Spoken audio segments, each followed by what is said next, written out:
Good evening, everyone, and thank you for joining us for tonight's webinar. My name is Andrew Felton. I work with the Tualatin Soil and Water Conservation District.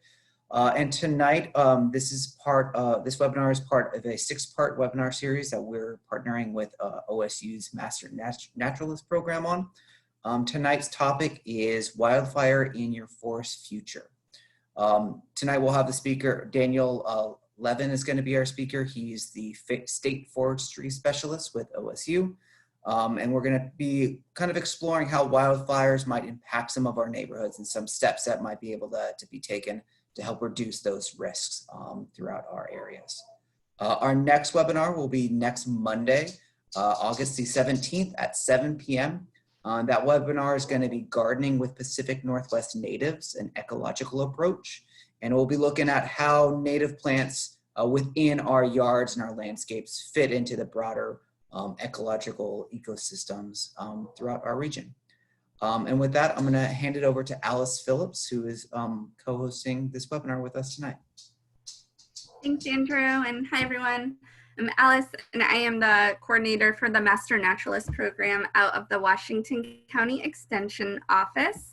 And like Andrew said, our speaker tonight is Daniel Lavelle, and he is the state fire specialist for the OSU Extension Service. Super excited to have him here tonight. And so I will pass it off to you, Daniel. And after Daniel speaks, we'll do a moderated Q&A session.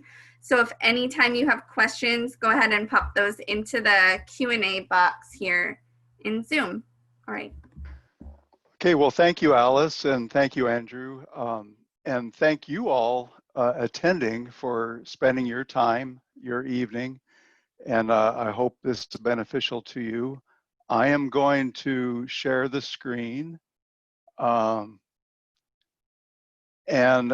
I will give you this PowerPoint about wildfire in the forest future and what you can do about it.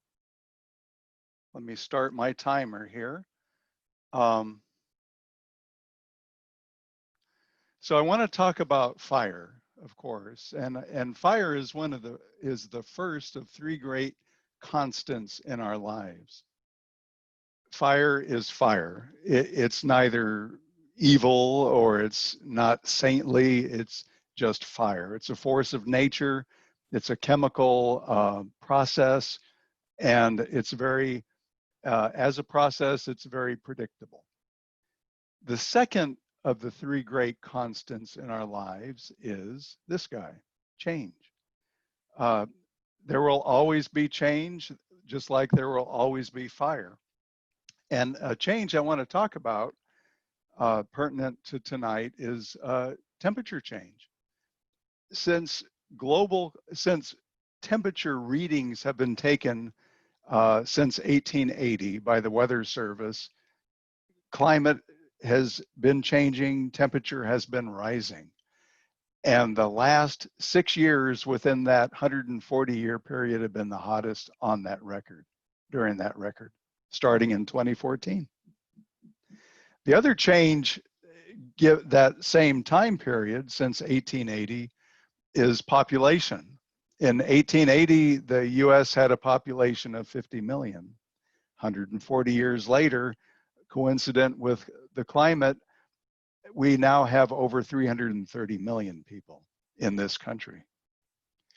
Another change is where they're all living, because they all need a place to live, and they're living in places that are more remote and further removed than ever before, in greater numbers than ever before, such as Malibu, California, Paradise, California, Gatlinburg, Tennessee, and other areas.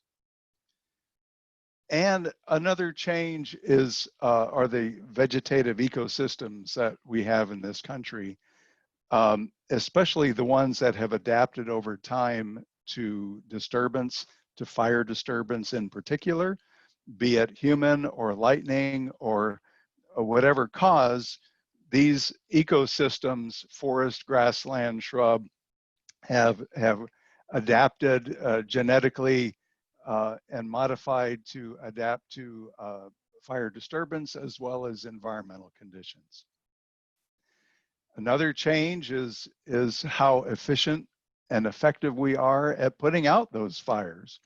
When we, over 98% of all fire starts now are put out by our very professional firefighting forces, agencies, state and federal.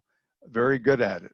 And so that fire has been, since 1910, over 98% of the fires have been stopped. Another change are these fuel boxes we're building in such great numbers and close proximity all over the country, in remote areas or urban areas, where these boxes of fuel are everywhere now. And another change is this. Within those boxes of fuel, 30 years ago, in a room full of legacy furniture, organic materials, cottons, wools, solid woods, when I worked on a fire department, we would be called out to a house fire and we would get in our bunker gear. We would respond to that house fire, and we had roughly a 30-minute time frame before a condition of fire behavior called flashover occurred. And this is a study that was conducted by the Underwriters Lab, where they took 2 rooms side by side, one legacy furniture filled and the other modern furniture of synthetics, and they started a fire in each one of those rooms. And what they found was that with the modern furnishings, the flashover, instead of occurring in 30 minutes, occurs in 3 minutes, a little over 3 minutes now, which proves that modern furniture, modern structural composition burns hotter, burns faster, 10 times faster, 8 times hotter, and with more noxious fumes being put out than legacy fires do, versus the 30 minutes. Another change is red flag conditions. We have more red flag conditions occurring earlier and later in the season. And when I say that, I mean conditions during a day where you have greater than 80 degrees, greater than a 20-mile-per-hour wind, and less than 20% atmospheric humidity or moisture in the air. That's occurring more often to a greater extent than ever before. So the problem is, when you put it all together, all of these changes as a web of change, you have conditions that are more conducive to burning more frequently, hotter, more severely than in that 140-year history. All of it together. And you have the effects, the consequences of that shown in subdivisions and wildland-urban interface. Since 2014, these fires where we used to really regret losing one home in a wildland fire, now we're losing 10,000 homes in wildland fires. That's a change that's really impacting our societies, cultures, and communities. And these fires in subdivisions are behaving like crown fires in a forest. That's how they're behaving now, and we just didn't have that in the past. So there's no more typical wildfire season. When I started fighting fires in the 70s, compared to what they're doing now, the change is very, very dramatic. So these fires, where used to be another change was 70% of all fires were lightning caused in the past. Nowadays, 70% of all fires are human caused. This is the fire situation for this year already, 2020, across the state of Oregon. You can see all of those fires. And believe it or not, just this morning, I was on a Zoom conference call with some folks talking about prescribed burning. And one of our friends, colleagues, and partners was on his way to be the ops chief on a fire team on the Mosier Creek fire, which is 5 miles outside of Hood River. And as of this morning was 800 acres in size, and they're expecting a big run on it this afternoon. And this picture was taken by a friend who lives in that area. Obviously, this is from her deck of the Mosier Creek fire last night. And she was texting me while I was Zoom calling to the ops chief going to the fire. She was texting me of what it looked like from her deck. They're on a pre-evac notice, and they will probably have to be evacuated. So all of that. So I want to talk about risk and hazard a little bit, change subject a little bit. Fire is a hazard. Fire is not a risk. Fire is a hazard. And it's a hazard just like a lot of things are hazards in our lives. Ladders are hazards.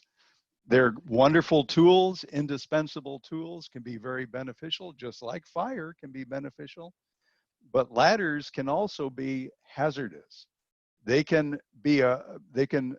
cause damage. 500,000 people are injured every year in this country by ladders. 300 die every year. Ladders as a hazard cause $24 billion of damage in the US every year. But they're indispensable tools if used correctly, just like fire. Fire can be very beneficial. But as any hazard, a hazard to cause a high risk needs to be hazardous to a value at risk. And that value at risk could be our lives, it could be our homes, it could be a bird nest in a tree. A fire is a hazard to anything that could potentially burn and suffer a severe consequence. That's what a risk assessment is all about. So when you do a risk assessment, you look at what the hazards are, and if fire is one of those hazards, you assess the impact, the potential, the probability that hazard will impact your value at risk. And once you identify those things, then you can go back and you can mitigate that hazard. Hazards can be mitigated, just like ladders. Ladders do not have to be a hazard. They do not have to be unsafe if we follow the rules and make sure it's a sturdy new ladder, make sure we know how to use it, and make sure we use it safely. We can mitigate, it's still a hazard, but we mitigate the risk it poses to our value at risk, us, by using it properly. And the same thing with fire. Once we identify what the hazard is, the potential hazard, and that depends on what the fire behavior could be in your area, and you identify your values at risk, then you identify the probability of that value at risk being impacted and the consequence, the degree of consequence, how severe that hazard can impact that value at risk. Then you can look at how you mitigate the risk. So, what can you do about fire as a hazard? Education is the first step. And Extension has many, many resources. Our new fire program that was just funded this July is building a library of resources that have been published over the years. There are different programs, there's curricula, there's publications that have been published over the years. This is the one that we just published last week. So educate yourselves to what fire can do, how fire can behave. Learn about fire. That's the first thing. Learn about fire behavior. Learn about fire behavior in a structure, around a structure, across the landscape. the potential of fire behavior during the hottest parts of the year. What is that? Learn about that. Learn about weather. Learn about wind, temperature, and humidity. Educate yourselves about fire to identify the hazard in order to really do a good risk assessment in order to mitigate and find out ways to reduce that hazard. Learn about what fire behavior is in that structure with a fire tetrahedron and what fire is and how fire behaves. You'll benefit greatly once you learn about that hazard. What can you do about it? So once you identify the hazard, say the hazard of fire in the home, that's very important, and it really relates to something very significant later on I'll get to. But once you've identified fire as a hazard in your home, well, what is it about? What are the hazards with that fire? Is it, do you have your evacuation route, your know your way in and out, what to do in case a fire should happen, and what you can do about it, like your fire alarms, your safety lights, identifying evacuation routes. Once you identify the hazard and you identify hazard aggravation within your home, then you know what to do about it. And check your electrical systems, check your how you burn candles, your storage of paper goods, and you know how many house fires I've gone to over the years. Well, identify the hazard and remove the hazard or mitigate the hazard. You can do that. A lot of ways to do that. Look, listen, learn. Hazards for your pets, what you do in case of an emergency. My friend who texted me on the Mosier fire this morning, well, they have an evac route plan. They have a go kits plan. They have pets and they're going to take care of their pets. There's a lot of ways to deal with fires. The bulk of fires in a house occur in your kitchen. So what can you do with that?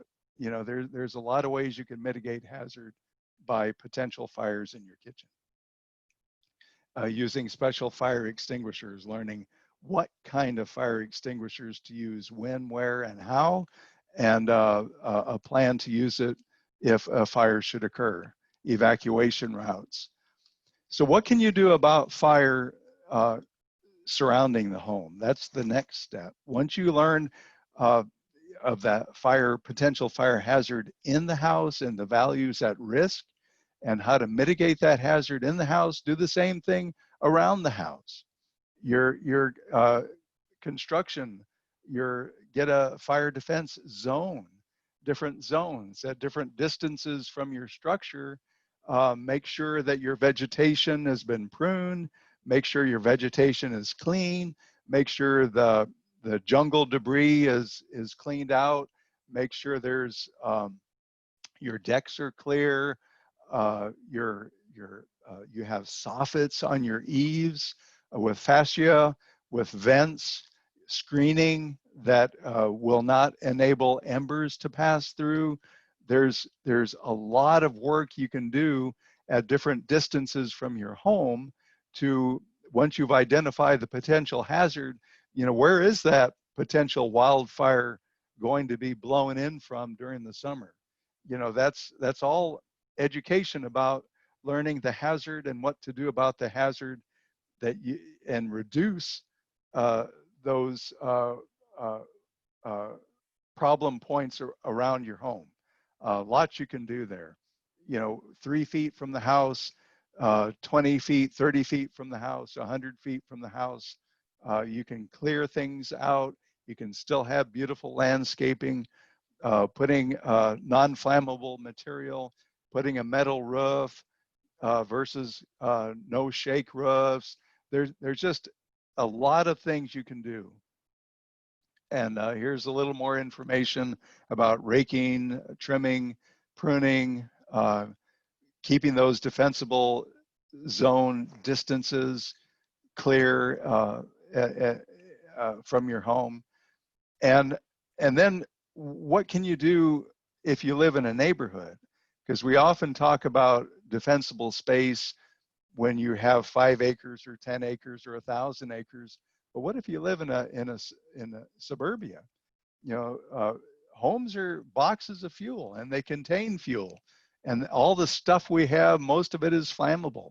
And the more load we put with our electronic devices on old wiring systems, the greater the hazard, potential hazard becomes, because that heat can burn. And you know, when we don't, but we need to look at how these these fuel boxes are arranged in your neighborhood. You need to work together as a neighborhood. That's why fire-wise communities are organized and put in place, because these fuel boxes, they burn hotter if they're closer together. Embers produced from house fires can spread with a wind. You know, the Kincaid fire in California last year had 93-mile-per-hour winds on that fire, and it was ripping through subdivisions. It was just, and the more homes burnt, the more embers went ahead of the fire, and the more homes burnt. So you really need to be careful. You can plant flammable or flame resistant vegetation in your landscaping. Extension has a really good book on what species of grass, forb, tree, and shrub are more flame resistant than others. There is a lot you can do around your home. And I wanted to show you this on embers, and I'm not going to show you all of it, but this is another video where they took a home in a factory, and they had different composition materials on the house. On one side of the roof, they had wood shake. On the other side, they have composition shingle. One side, they had metal roof. And they planted vegetation around the home. And they, on parts of it, they had concrete-based siding. They had cedar siding. And they put all of this together, and they blew embers towards the different materials on the house at a roughly 10-mile-per-hour wind speed. So they put pellets in these ember blowers, and what they found out was just by embers alone as the only ignition source, depending on the type of building construction materials the embers hit, would depend on how flammable it was and how the house was burning. And they came up with the best construction materials that would be the most flame resistant. And that includes screen size and on your keeping doors closed, windows closed, and it was pretty revealing on how embers alone can really burn down homes and be very hazardous.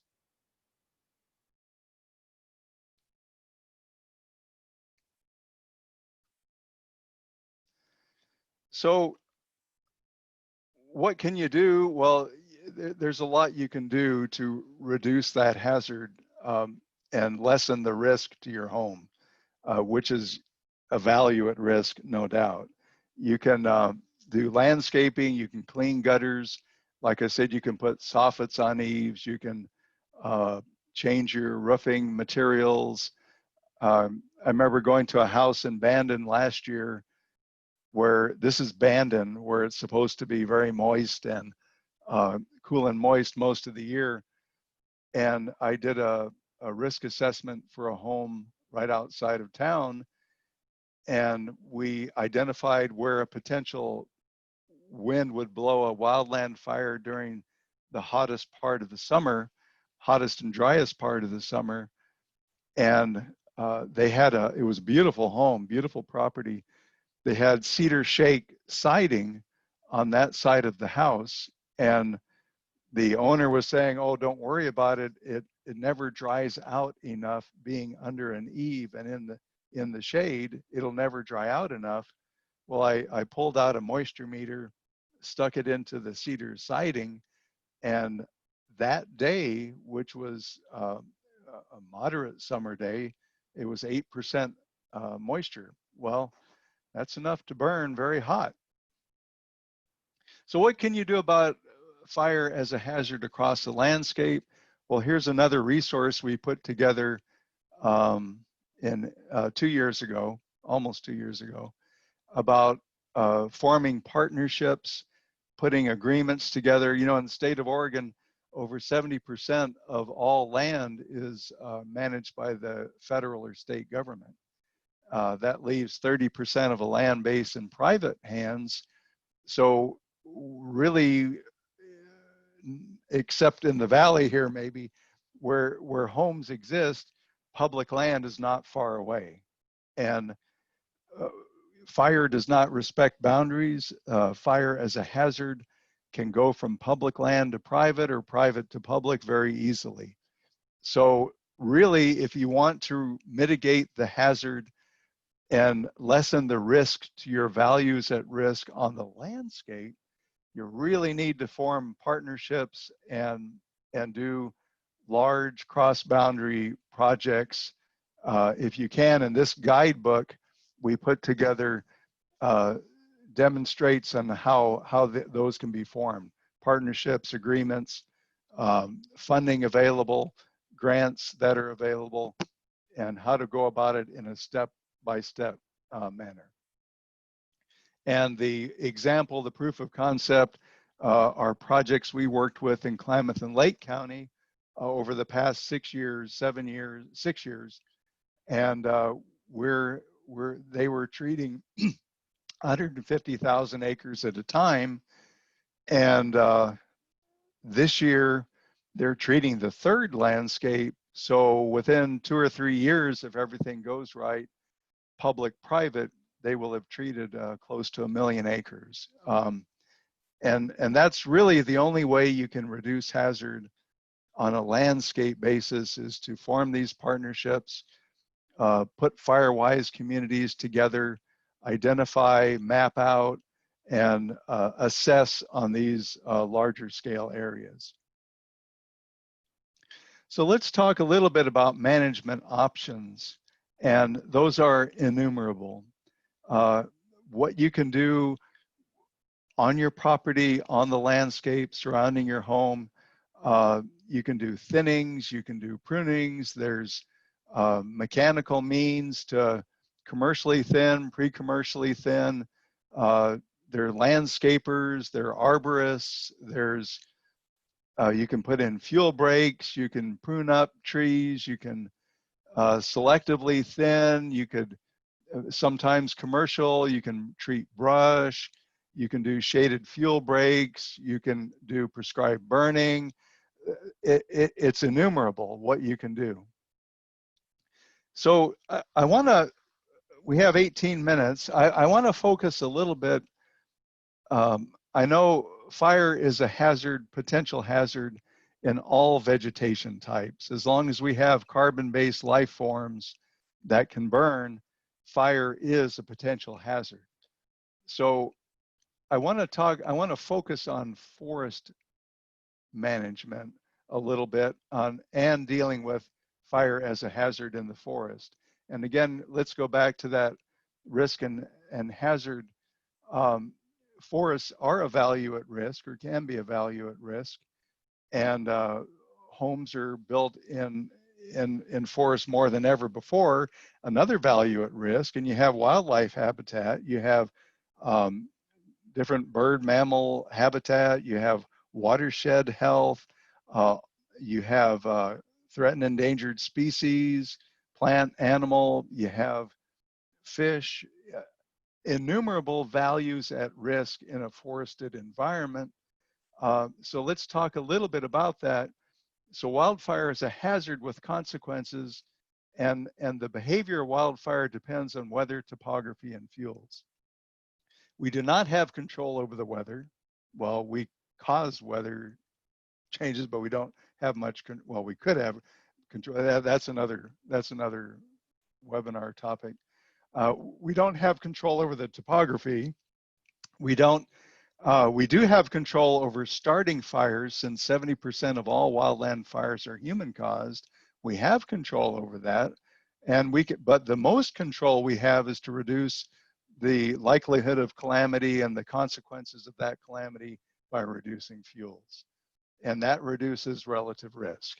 And I want to go a little bit over what fuels are: 110, 100, 1,000 hour fuels, and why this is important when you're talking about dealing with fire as a hazard in a forested environment, or actually any vegetation environment, is that the smaller the fuel, like the 1 hour fuels are called that because it only takes 1 hour for a fuel up to a 1/4 inch in diameter to either dry out to the ambient temperature and humidity, or to absorb that humidity. It only takes 1 hour for it to change.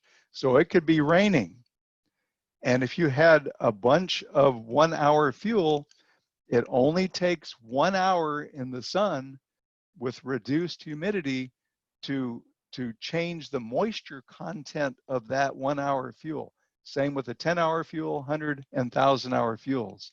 That means that the smaller the fuel is, the more surface area it has, and the hotter it will burn because of that surface area, but the quicker it will dry out.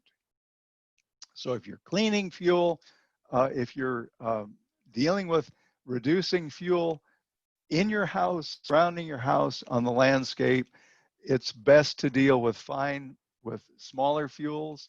You should deal with larger fuels too, but it's best to deal with the smaller fuels because they could be the greater hazard. They will burn hotter, quicker, be done with, but they'll burn hotter, sooner, hotter, and quicker. And check the moisture content of your fuels as you're dealing with them, whether it's in the house or in places like Klamath Falls. You normally get less than 20% humidity normally in the atmosphere, and you can get single-digit humidities, so these fuels will dry out. But remember, even in the valley, when those red flag conditions occur, these fuels will dry out to the point where if you're burning in a campfire, if you're burning wood in a campfire, you're burning wood in a fireplace, ideally, you want to burn between 10% and 20% moisture content. Remember, that house in Bandon, that cedar siding, had 8% moisture content. That's what, if you have a 20% red flag humidity day, your small fuels will equilibrate to 20% in either 1 hour, 10 hours, or 100 hours. That's the ideal moisture content to burn the hottest. So it doesn't take much. So a little bit of talk. I don't want to confuse. This is the most complicated graph I'll show or talk about. I just wanted to talk about density management. As temperatures get hotter, even if we keep the precipitation rate the way it is, but with less snow in the mountains, even in the valley, you've got conditions where even if you thin your forest, it may not be enough. This is a density management diagram for east side, dry site ponderosa pine. We've got them for the valley. We've got them for west side, more moist conditions, but the concept is the same. The numbers change a little bit, but if you look at diameter on the y-axis and trees per acre on the x-axis, what this is, and this is true for any species on any site, the numbers change, but the concept remains the same. These trees will grow to a point and stress out if they're overcrowded beyond the productive capability of the site. So for ponderosa pine with 10 to 15 inches of rain a year, the productive capability of that site is going to be a heck of a lot less than it is on the west side with 30 to 80 inches of rain a year. But there's still a threshold reached by so much biomass growing on that site. So what this density diagram indicates, be it for mixed conifer or dry site pine, is that as these trees grow in diameter and get larger and larger, the number of trees per acre grows in and fills in and gets more and more. There's a point called the zone of mortality where you overload the productive capability of the site, the trees stress out, and they start dying. That's just a density of forest. Now, in the past, disturbance occurred within most forests that we're dealing with, and fire intensity and frequency occurred historically and thinned the stands out. Well, that genetic modification is still present, and it's something that we either add more dead fuel to the area or we maintain a healthy forest by managing within this zone. Go outside of it, you die. Go underneath it, you underutilize the site's capability. So that's just something to keep in mind. So you either have dense stands like this, fuel traps that are tinder boxes because of all this dead fuel, and trees are unhealthy, they're stressed, they're open to insect and disease, or you can have more open grown managed forests, still having snags, still having some dead material in it, which is good for wildlife. It doesn't have to be even aged like soldiers lined up here. It's just more open within the site's productive capability. That's very important. And if you leave trees with good crowns and good appearance, you minimize the risk. You minimize fire risk to fire hazard, and you minimize risk to forest health. And the rule of thumb is to keep crowns greater than 40%. The more the better, and that means spacing those trees out and thinning out and reducing the fuel. Always best to keep good looking trees on your forested stand, spaced out, and they don't have to be as spaced out on the west side as they are on the dry side, of course, but just educate yourselves to the productive capability of your soils and your rainfall, elevation, slope, and all of the environmental attributes that you're dealing with, and pick the best species at the best density to manage a healthy forest. And you can have wildlife habitat, you can have it all. You can have it all and still reduce the risk to fire for those values at risk. You can do uneven age, you can do a select tree, you can manage it as long as you keep the concepts in mind. And they can look, you can have a healthy forested stand in different, as long as you keep the main density in mind, you can have different age and size classes. And as long as you keep the best appearing trees, you can still have your timber sales, you can still get, in some cases, a commercial product out. And the other advantage to doing these management practices on a landscape basis, you can develop economies of scale.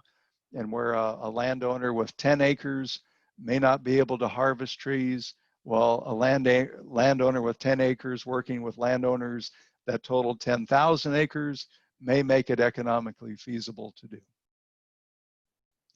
So, and then bringing disturbance back into the system carefully and safely. We are working on developing a prescribed burn program throughout the state of Oregon. ODF, Oregon Department of Forestry, is very serious about that, and they're putting pieces and parts, and we are helping them, assisting them to be able to do that.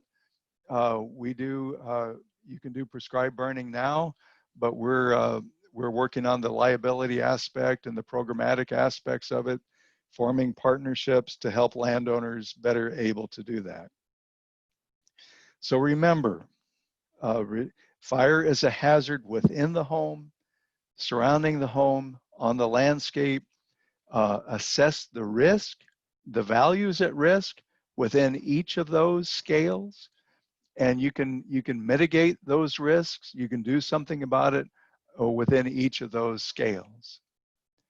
And don't exceed the productive capability, and build those homes. Consider zoning. I don't know where that's going to go. Zoning is a hard concept to get across, but in my mind, subdivisions should be built in the manner we should manage forests personally. Space them out and put in defensible measures. If I were in charge of construction and zoning, that's what I would do. Wouldn't make as much money, but there's a lot you can do with that. And maintaining it. You know, we call for all these measures. Well, there are ways to maintain it, and honestly, west side or east side, not always practical and not always suitable. But where it is, prescribed burning is the least expensive maintenance for forest management. And ultimately, I hope, and I probably won't be around when that happens, but I hope we educate enough people to allow prescribed burning to occur even in those subdivisions. But that's beyond my lifetime, I think. But it is a tool. It is a good maintenance tool if we do it right. And we have a good plan, we have good organization, we put all the pieces in place. I think the West will ultimately see a renaissance period for prescribed burning. It's coming, and I think it needs to. So we have a little under 5 minutes left. I want to thank you for listening. I know that it was quick, but we have a few minutes for questions if you want. Thank you for your time. Well, Okay. thanks, Daniel. I stopped sharing there. Thank you. Yeah, does anyone have any questions while we have Daniel here from his presentation, or any other burning fire questions you might have? Yeah, burning. Sorry for that. It's a fire joke. If I had to do it. Yeah, can pause for a moment here. I don't know, or Andrew, if you have questions. Too much? Was it too much information? I think it was a good, if anyone has comments on the amount of information, you can go ahead and put those in the chat box. Be kind. Please be kind. Would you mind going back to that fire tetrahedron and just sharing what that is again, Daniel? I can do that.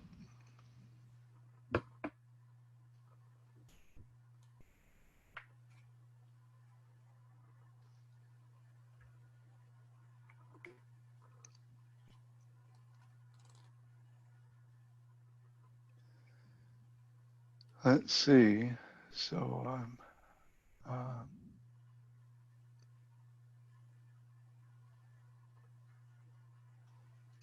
this one, Alice?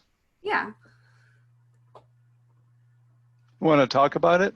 I was just curious about it. Sure. So structure fire, as you know, wildland fire has a fire behavior triangle, and that's weather, topography, and fuel. Inside a structure, we as structure firefighters have identified a fire behavior within a structure. And nowadays, consider inside a structure an ecosystem, if you will. And as fire burns inside a compartment or a home or a building or whatever, the fire tetrahedron adds that chain reaction. It adds the chemical influence or synthetic influence to how fire behaves. You don't normally find that on the landscape, although we are more and more as homes burn. But engineers inside a structure have identified oxygen, heat, and fuel, and a fourth element of a chain reaction that enables fire to burn. So in other words, if you take fuel out of the equation for a house fire, you'll put the fire out. If you take the heat, if you take the chemical now out of the reaction, you're less likely to have a damaging fire.